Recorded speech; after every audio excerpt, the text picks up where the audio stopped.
Hello दोस्तों, मैं Syed Majid Ali government exam zone में आप सभी का स्वागत करता हूं। हम और आप पढ़ रहे थे उत्तर प्रदेश बेसिक शिक्षा परिषद की जो किताबें चलती हैं उसमें इतिहास का अध्ययन कर रहे थे। आज हम देखेंगे अपना नया टॉपिक छठी शताब्दी ईसा पूर्व। छठी शताब्दी ईसा पूर्व को पढ़ने से पहले अगर हमने और वीडियोस नहीं देखी है तो पहले प्ले लिस्ट में जाके देख लीजिए। उन वीडियो के माध्यम से आपको क्रमबद्ध तरीके से कक्षा 6 की किताबों से लिया गया समस्त ज्ञान सुचारू रूप से प्राप्त हो जाएगा, जो आपकी परीक्षा की दृष्टि से बहुत ही महत्वपूर्ण और उपयोगी है। सिंधु सभ्यता के बाद छठी शताब्दी ईसा पूर्व में पुनः नगरों का विकास माना जाता है। अर्थात ऐसा माना जाता है कि नगरों का जो विकास हुआ था वो सिंधु सभ्यता में हुआ था, उसके पश्चात छठी शताब्दी ईसा पूर्व में ही माना जाता है। उससे पहले जो भी थी, उससे पहले की जो भी संस्कृतियाँ थी वो ग्रामीण संस्कृतियाँ थीं।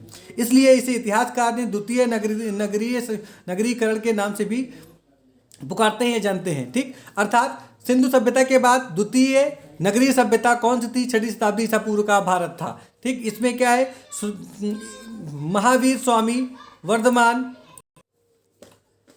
छठी शताब्दी ईसा पूर्व के भारत में हम मुख्यतः दो धर्मों के बारे में बात करेंगे, जिससे हमको ग्रामीण क्षेत्र के अलावा नगरीय क्षेत्रों की जानकारी मिलती है, साथ ही साथ उस धर्मों की जानकारी मिलती है जो उस समय प्रमुख थे। वो धर्म कौन से हैं? नंबर 1 जैन धर्म, नंबर 2 बौद्ध धर्म। चलिए हम लोग सबसे पहले बात कर लेते हैं जैन धर्म की। जैन धर्म के अंतर्गत सबसे पहले हम देखेंगे कि इसका प्रादुर्भाव कब और कहाँ से माना जाता है। जैन धर्म महावीर स्वामी, जिसे हम वर्धमान के नाम से जानते हैं, महावीर स्वामी जैन धर्म के 24वें तीर्थंकर थे। वास्तविक रूप से देखा जाए तो जैन धर्म के सबसे प्रमुख प्रवर्तक स्वामी महावीर स्वामी थे। ठीक, उसके बाद ऋषभदेव जो थे वो जैन धर्म के संस्थापक माने जाते हैं, यानी कि प्रथम तीर्थंकर जो थे वो ऋषभदेव थे, जिसने जैन धर्म की नींव रखी। लेकिन हम सबसे ज़्यादा पढ़ेंगे किसको? महावीर स्वामी को, जिससे प्रश्न पूछे जाते हैं। ठीक, प्रश्नों की कड़ी में देखें तो महावीर स्वामी जो कि 24वें तीर्थंकर थे, जिन्होंने जैन धर्म के लिए संपूर्ण चीज़ें अपनाई और जैन धर्म को शिखर तक पहुंचा दिया। ठीक, उसके अंतर्गत जैन धर्म के 23वें तीर्थंकर कौन थे? पार्श्वनाथ थे। अगर हम बात करें महावीर स्वामी की, तो उनसे पहले 23वें तीर्थंकर जो थे पार्श्वनाथ, उन्होंने भी जैन धर्म को फैलाया, लेकिन इतना उचित ढंग से उसका विकास नहीं कर पाए जितना कि महावीर स्वामी ने किया था। महावीर स्वामी के बारे में जान लेते हैं। महावीर स्वामी के बचपन का नाम क्या था? वर्धमान था। महावीर स्वामी के बचपन का नाम क्या था? वर्धमान था। तो प्रश्न सीधे सीधे पूछ लिया जाता है कि जो महावीर स्वामी के बचपन का नाम क्या था, यानी कि, और दूसरा पूछ लिया जाता है कि 24वें तीर्थंकर का नाम बचपन में क्या था? तो क्या नाम था? वर्धमान था। उसके बाद इनका जन्म कहाँ हुआ था? इनका जन्म एक राजा के परिवार में हुआ था। वो राजा का परिवार कहाँ था? वैशाली में था। वैशाली आज वर्तमान में कहाँ स्थित है? बिहार राज्य में स्थित है। और कब हुआ था इनका जन्म? 540 ईसा पूर्व में हुआ था। ठीक, सिंपल तरीके से 3 प्रश्नों का अध्ययन हमने यहाँ किया कि महावीर स्वामी का जन्म कहाँ हुआ था? एक राजा के परिवार में हुआ था जो वैशाली यानी कि वर्तमान के बिहार राज्य में स्थित है। कब हुआ था? 540 ईसा पूर्व हुआ था। इनके पिता का नाम सिद्धार्थ था, जो कि जात्रकगढ़ के मुखिया थे। ठीक, तो सिंपल तरीके से एक और प्रश्न बनता है इसमें कि सिद्धार्थ जो महावीर स्वामी हैं, उनके पिता किस गढ़ के मुखिया थे? तो जात्रकगढ़ के मुखिया थे। उनके पिता का क्या नाम था? सिद्धार्थ था। इनकी माता का नाम क्या था? त्रिशला था, जो कि लिच्छवी नरेश चेटक की बहन थी। तो एक प्रश्न इसमें और बनता है कि उनकी महावीर स्वामी की माता का क्या नाम था? त्रिशला था, जो कहा कि किस वंश से संबंधित रखती हैं? जो लिच्छवी वंश से संबंधित रखती है, लिच्छवी नरेश चेटक की बहन थी। महावीर स्वामी की पत्नी का नाम क्या था? यशोदा था। महावीर की पुत्री का क्या नाम था? अंत्योजा नाम था या प्रियदर्शनी नाम था। ये 2 नामों से पुकारी जाती थी। सत्य और शांति की खोज में इन्होंने कठोर तप करने का मार्ग अपनाया। किसने? महावीर स्वामी ने। महावीर स्वामी ने सत्य की खोज करने के लिए कठोर तप किया। 30 वर्ष की अवस्था में इन्होंने घर को त्याग दिया था। घर को छोड़कर वो तपस्या में विलीन हो गए थे। कितनी वर्ष की आयु में? 30 वर्ष की आयु में। तो सीधे सीधे प्रश्न पूछ लिया जाता है कि जैन धर्म के जो संस्थापक थे महावीर स्वामी ने घर का त्याग कितने वर्ष की आयु में किया था? तो 30 वर्ष की आयु में किया था। इन्होंने जिरिम्बिया ग्राम जो एक कहाँ इन्होंने, सबसे पहले देखते हैं कि इन्होंने कहाँ ज्ञान प्राप्त किया, कौन सी नदी थी, कौन सा वृक्ष था, इसके बारे में प्रश्न पूछा जाता है। तो जिरिम्भी ग्राम था, रिजुलपालिका नदी थी, ठीक, और साल का वृक्ष था। इस तीनों के संगम में इन्होंने क्या किया, समाधि लगाई थी और इसमें इनको ज्ञान प्राप्त हुआ। उन्होंने समाधि कितने वर्षों के लिए लगाई थी, 12 वर्ष, यानी कि 12 वर्षों के लिए उन्होंने समाधि लगाई, और समाधि लगाने के बाद 12 वर्षों के पश्चात जाके इनको ज्ञान प्राप्त हुआ। ज्ञान कैसे प्राप्त हुआ, इन्होंने अपनी इंद्रियों पे विजय प्राप्त कर ली, ठीक। इनकी इंद्रियों पे उन्होंने विजय प्राप्त करने के कारण ये महावीर और निज अर्थात विजेता कहलाए। जब कोई व्यक्ति अपनी इंद्रियों पे काबू पा लेता है तो डेफिनेटली वो महान व्यक्ति होता है। अपनी इंद्रियों को काबू में करना एक महानता होती है, इसीलिए जैन धर्म में महान संस्थापक भी माने जाते हैं, ठीक। अगला टॉपिक, अगला पॉइंट देख लेते हैं क्या है। उन्होंने सिद्धांतों का प्रचार प्राकृतिक भाषा में किया। सीधे सीधे प्रश्न पूछ लिया जाता है कि जैन धर्म की जो भाषा थी वो क्या थी, तो प्राकृतिक भाषा थी, जो उस समय आम लोगों की बोलचाल की भाषा थी। देखिए, विशेष तौर से ध्यान देने वाली बात यह है कि उस समय की जो भाषा थी वो क्या थी, प्राकृतिक भाषा थी, जो आम लोग बोलते थे। जैसे हम लोग आज हिंदी बोलते हैं ना, तो हिंदी में कोई भी प्रचार प्रसार करेंगे तो अच्छे तरीके से समझ में आएगा। यदि हम यहाँ के जर्मनी और फ्रांस बोलने लगेंगे तो क्या हमको समझ में आएगा? अगर हम किसी को उपदेश देना चाहें और हम फारसी में दें तो क्या किसी को समझ में आएगा? नहीं आएगा। इसलिए उन्होंने उसी भाषा का प्रयोग किया जो उस समय उपयोगी थी। अगला देख लेते हैं, तो पॉइंट क्या है। महावीर स्वामी के अनुसार मनुष्य का सबसे बड़ा लक्ष्य क्या होता है, जन्म मरण। सही बात है ये तो, कि हम लोग मृत्यु को प्राप्त करने के लिए पूरा जीवन जी लेते हैं, है ना। पूरा जीवन किस लिए जीते हैं, सिर्फ मृत्यु को प्राप्त करने के लिए। और हमको मोक्ष की प्राप्ति जब होती है, जब हम मृत्यु की सैया को प्राप्त कर लेते हैं। अर्थात मृत्यु को प्राप्त करने के लिए हम 100 साल तक जी लेते हैं, और उन 100 साल में हम जो कर्म करते हैं वही हमारे मृत्यु का कारण बनती है। अगर हम अच्छे कर्म करते हैं तो जल्दी समाप्त हो जाते हैं। 30 से 35 वर्ष की आयु में अधिकतर जो अच्छे व्यक्ति होते हैं वो समाप्त हो जाते हैं। बहुत ज़्यादा जिएंगे तो 60 वर्ष तक, और जो भोगी व्यक्ति होते हैं वो 100 साल तक खाली मृत्यु को प्राप्त करने के लिए जीते रहते हैं। ये जैन धर्म से संबंधित कुछ सूचनाएं हैं जो बहुत ही इंपॉर्टेंट है, इसी से प्रश्न बनते हैं। बस आपको देखना क्या है कि प्रश्न कैसे बनाए जाते हैं और क्या पकड़ा जाता है। प्रश्न बनाना सीख लीजिए, जीवन में सफलता जरूर मिलेगी। जीवन के विकास के लिए उन्होंने मन वचन कर्म शुद्ध रखकर 3 बातों को ध्यान दिया। कौन कौन सी बातें थी, सम्यक दर्शन, सम्यक आचरण और सम्यक ज्ञानम। यानी कि बातों को सही तरीके से समझना। अगर कोई व्यक्ति किसी की बातों को समझ नहीं सकता है तो झगड़ा उत्पन्न हो जाता है, ठीक। उचित कर्म करना, सम्यक आचरण, यानी कि अच्छे आचरण के साथ जब कोई कार्य करेगा तो जीवन वास्तव में सफल होगा, ठीक। सम्यक ज्ञानम, तो ज्ञान प्राप्त करने के लिए सही बातों में विश्वास करना ही ज्ञान होता है। अगर हमको बताए किसी चीज़ के बारे में और हम सही तरीके से उसको समझ ना पाए तो हम अज्ञानी हैं। कितने भी पढ़े लिखे हों, अगर हम उसकी बातों को समझ नहीं पा रहे हैं तो डेफिनेटली अज्ञानी है। तो महावीर स्वामी ने बताया कि सम्यक ज्ञानम, सम्यक दर्शनम, सम्यक आचरणम, इन तीनों चीज़ को अपनाने के पश्चात एक व्यक्ति मोक्ष को प्राप्त कर सकता है। और मोक्ष प्राप्ति के लिए उनको इन चीज़ों का आचरण करना जरूरी होता है। जैन धर्म में इसे त्रिरत्न भी कहा जाता है। तो जैन धर्म का त्रिरत्न कौन कौन सा है, सम्यक ज्ञानम है, सम्यक दर्शनम है, सम्यक आचरण है, ठीक।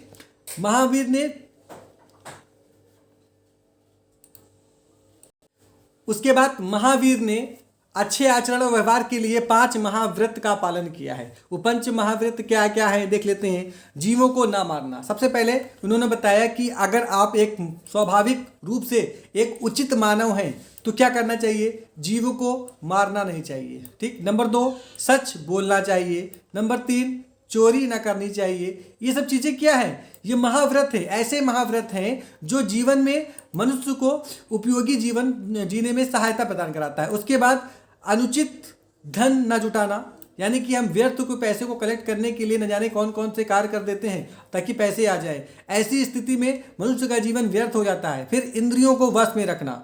अगर हम अपनी इंद्रियों को वश में रखेंगे, डेफिनेटली अगर हम बात करें कि अपनी इंद्रियों को वश में रखेंगे, ठीक, अगर हमारी इंद्रियां वश में रहेंगी, अगर नीचे से ऊपर की ओर जाते हैं तो देखते हैं इंद्रियों को वश में रखेंगे तो अनुचित धन हम प्राप्त नहीं करेंगे। अनुचित धन हम कैसे प्राप्त करते हैं, या तो चोरी करते हैं या तो किसी के घपला करते हैं। उसके बाद हम सच नहीं बोलते, ठीक, सच नहीं बोलते। जब हम सच नहीं बोलेंगे, देखिए इसका संबंध अगर हम ऊपर से देखें तो जीवों को नाश नहीं करना चाहिए, मारना नहीं चाहिए, सच बोलना चाहिए, चोरी ना करना चाहिए। उसके बाद अनुचित धन प्राप्त नहीं करना चाहिए, इंद्रियों को वश में करना चाहिए। अगर हमको नीचे से ऊपर की ओर जाके देखें, पढ़ना शुरू करें नीचे से ऊपर की ओर, तो इसमें हमको एक मानक तत्व प्राप्त होते हैं। जैसे इंद्रियों को वश में करना, अगर हम अपनी इंद्रियों को वश में कर लेते हैं तो डेफिनेटली हमको धन जुटाने के लिए कोई भी गलत काम नहीं करना पड़ेगा। धन जुटाने के लिए हमको चोरी नहीं करनी पड़ेगी, हम सदा सत्य बोलेंगे। जब हम सत्य बोलेंगे तो हमको किसी जीव का हत्या नहीं करनी पड़ेगी। अगर इनको हम नीचे से ऊपर देखते हैं तो मानव की सत्यता का ज्ञान प्राप्त होता है। आगे देख लेते हैं, महावीर स्वामी की मृत्यु कब हुई थी? महावीर स्वामी की मृत्यु पावापुरी में हुई थी।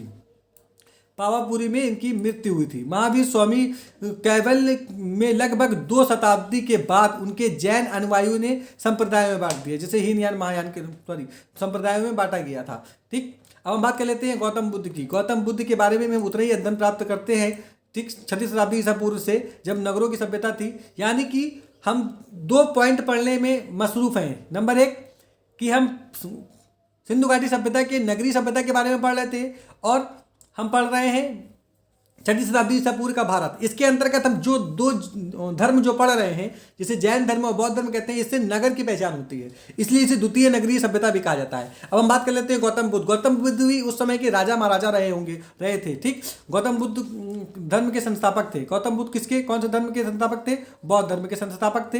यहाँ से हमको जानकारी प्राप्त होती है। इनका जन्म कब हुआ था? 363 ईसा पूर्व नेपाल के कपिलवास्तु के निकट एक नुम्बली नामक स्थान था, वहाँ इनका जन्म हुआ था। तो ये प्रश्न कई बार पूछे गए हैं कि गौतम बुद्ध का जन्म कहाँ हुआ था? तो कपिलवास्तु के निकट हुआ था, नुम्बली नामक नेपाल के नुम्बली में हुआ था।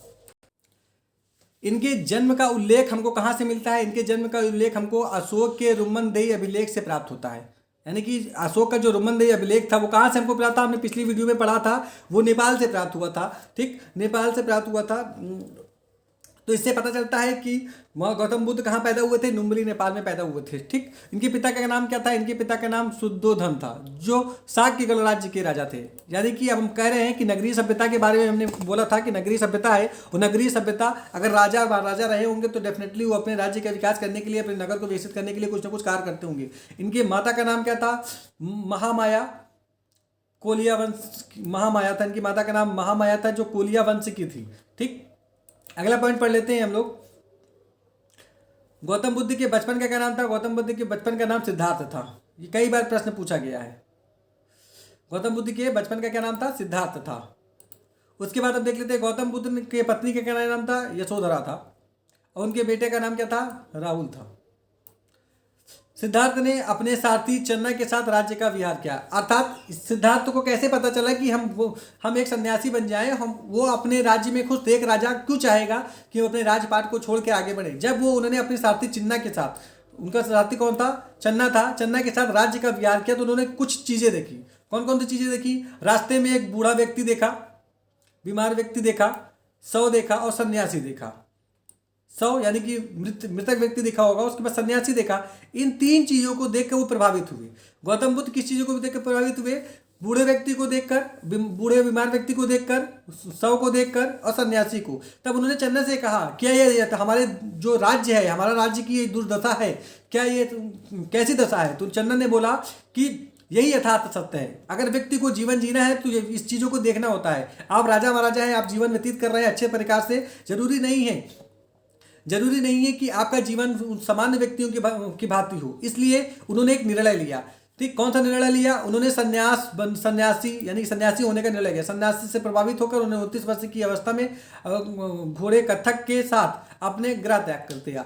उन्होंने क्या किया? सन्यास ले लिया। यानी कि घर को त्याग को इतने प्रभावित हो गए, वो इतने प्रकार से, इतनी तरीके से प्रभावित हो गए कि उन्होंने अपने राजपाट को छोड़कर एक सादा जीवन व्यतीत करने का प्रयास किया। ठीक, सच्चे ज्ञान की शांति की खोज के लिए उन्होंने कई दिनों तक कठिन तपस्या प्रस्तुत की। उन्होंने सच्चे ज्ञान के लिए, ज्ञान कैसा था? पढ़ने लिखने वाला जो ज्ञान होता है वो ज्ञान। उन्होंने कठिन तपस्या की, परंतु उन्हें शारीरिक कष्ट प्राप्त हुआ, उससे ज्ञान प्राप्त नहीं हुआ। बाद में बिहार प्रांत के गया नामक स्थान में उनको ज्ञान कहाँ प्राप्त हुआ? उनको बिहार प्रांत के गया नामक स्थान में सिद्धार्थ ने निरंजना नदी, निरंजना नदी जो है, जिसे हम फागुल नदी कहते हैं, ठीक, के किनारे पीपल वृक्ष के नीचे ध्यान लगाकर बैठ गए और 8वें दिन उनको ज्ञान प्राप्त हुआ। उनको ज्ञान 8वें दिन प्राप्त हो गया था।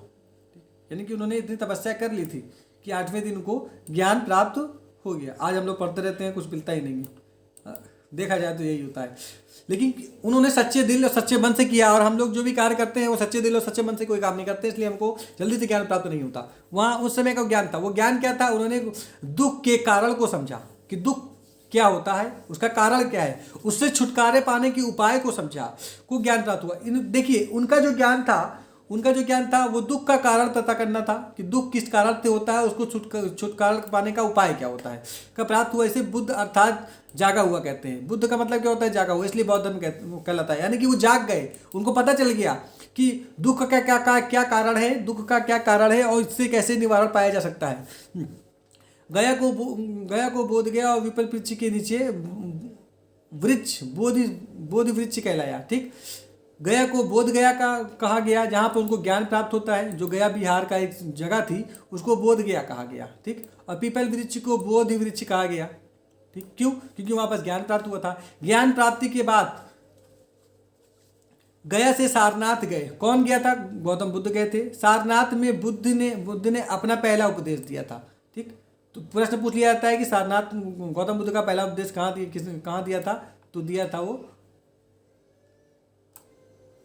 सारनाथ में। ठीक, उसके बाद कौन सी भाषा में दिया था? पाली भाषा में दिया था। उसके बाद उन्होंने कहा कि मध्यम मार्ग, बीच का रास्ता अपनाने की शिक्षा दी। किसने दी शिक्षा? उन्होंने कहा कि बीच की रास्ता, कोई ऐसा रास्ता अपनाएं जो मृत्यु कारण और दुख का निवारण कर सके। बीच का रास्ता अपनाएं, जिसका अर्थ होता है ना तो विलासिता और ना तो अधिक कठोरता। देखिए गौतम बुद्ध ने एकदम सही बात कही है। आदमी व्यक्ति को ना तो विलासिता की जीवन जीना चाहिए और ना अधिक कठोर जीवन जीना चाहिए। ना ही इतना विलीन नहीं हो जाना चाहिए कि जीवन में खाली कठोरता ही आए, यानी कि वो कुछ करने की लालसा रखे और करता रहे उसको प्राप्त ना हो। काम ऐसा करना चाहिए जिससे शांति भी मिले और विलासिता पूरा जिंदगी का आभास भी ना हो और जीवन को अच्छी दशा मिल सके। ठीक, अगला देख लेते हैं पॉइंट क्या कह रहा है। अगला पॉइंट कह रहा है गौतम बुद्ध ने 4 आर्य सत्य बताए। कि कौन कौन से सत्य बताए उन्होंने 4 आर्य सत्य बताए कि दुख है।